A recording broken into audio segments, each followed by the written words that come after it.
छत्रपति शिवाजी महाराज के जय जय भवानी వీర శివాజీ. మిత్రులందరికీ ఛత్రపతి శివాజీ జన్మదిన శుభాకాంక్షలు. ఈరోజు నేను ఒక విషయం తెలియజేయాలని ప్రయత్నం చేస్తున్నా. ఛత్రపతి శివాజీని హిందూ మానసపుత్రుడు అనేటువంటి విషయం అందరికీ తెలిసినటువంటి విషయం.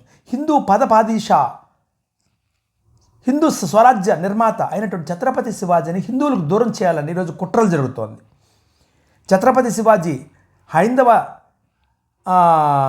హిందూ సామ్రాజ్య దినోత్సవం కానీ ఛత్రపతి శివాజీ జయంతికి కానీ వ్యతిరేకమైన పోస్టులు పెడుతున్నారు. ఎందుకంటే ఎలాగైనా ఛత్రపతి శివాజీని హిందువులకు దూరం చేయాలి అనేటువంటి కుట్ర చాలా దూరంగా ఉంది. దాంట్లో ముఖ్యంగా స్వేరో ప్రవీణ్ కుమార్ ఆయన కూడా పెట్టడం జరిగింది.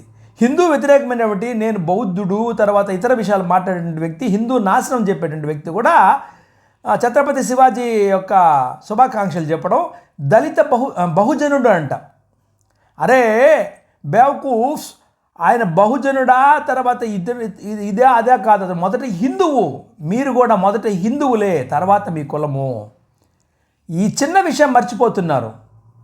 హిందువు అయిన తర్వాతనే మీకు కులం వస్తుంది, గుర్తుంచుకోండి. హిందువుల నుంచి దూరం చేయాలని ప్రయత్నం చేస్తే ఛత్రపతి శివాజీ ఇంకా దగ్గర అవుతాడు. ఈరోజు సంభాజీ మరో వీర పురుషుడు మనకు చావా సినిమా సందర్భంగా వెలుగులోకి రావడం జరిగింది. చరిత్రలో మీరు ఎంత అదమాలను చూస్తే అంత ఉజ్వలంగా హిందూ సామ్రాట్లు వస్తారు. Bal Thackeray, yes I am mad Hindu అని చెప్పేటువంటి బాల్ ఠాకరే మాకు ఒక స్వప్నం. అదేవిధంగానే ఇతర నాయకులు కూడా ఉద్భవిస్తారు. ఈరోజు ఒక టీవీ9 ఎన్టీవీ వాడు ఒక ఆర్టికల్ రాశాడు. ఛత్రపతి శివాజీ సైన్యంలో 30% ముసల్మాన్లేనే రాస్తూ వ్యాసంలో ఛత్రపతి శివాజీ యొక్క గురువు బైరంగ్ ఖాన్ అంట. అరే ఎక్కడైనా నీళ్ళు లేని బావిలో దూకి చావరా, విశ్లేషణ చేయడం రాదు, పాడు లేదు.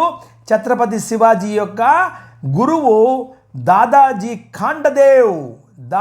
ఖాండదేవ్ మార్గదర్శకుడు సమర్థర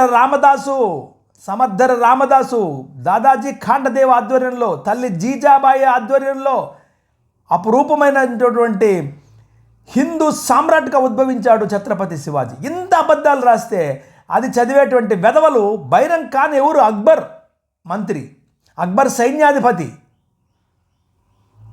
బేవకూఫ్స్, మీకు చరిత్ర తెలీదు, పాడు లేదు, మీరు మాట్లాడతారు. ఎవడైనా కానీ బైరంగ్ ఖాన్ ఎట్లా సంబంధం అండి?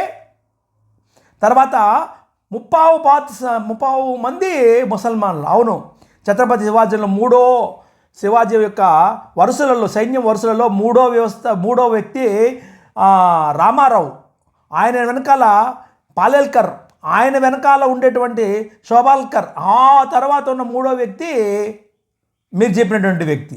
ఇది వాళ్ళ పరిస్థితి. ఎవరైనా కూడా ఈ దేశంలో ఉండేటువంటి వాళ్ళందరూ కూడా ఈ దేశ వారసత్వమైనటువంటి హిందూ పౌరుషాన్ని ప్రతీకలైన వాళ్ళు ఉంటారు చాలామంది. కబీర్ దాస్ తీసుకోండి, వీళ్ళందరూ కూడా మా పుట్టుక పూర్వీకులు, మేము హిందువులమైనటువంటి పద్ధతిలో వాళ్ళు హిందూ ధర్మానికి చేస్తూ ఉంటారు. అంతేగాని మీ వ్యాపార పరిమితి కోసం, వ్యాపార లబ్ధి కోసము హిందూ పదపాదూష అయినటువంటి ఛత్రపతి శివాజీ మహారాజును కూడా అవమానం చేసేటువంటి పరిస్థితి చేయకండి. ఆయన ఎప్పటికీ హిందూ సామ్రాట్, హిందూ స్వరాజ్య నిర్మాత. గుర్తుపెట్టుకోండి. ఈరోజు రాష్ట్ర వ్యాప్తంగా జరుగుతున్నటువంటి జయంతి ఉత్సవాలందరికీ నేను శుభాకాంక్షలు తెలియజేస్తున్నా. ఛత్రపతి శివాజీ మహారాజ్కి జై.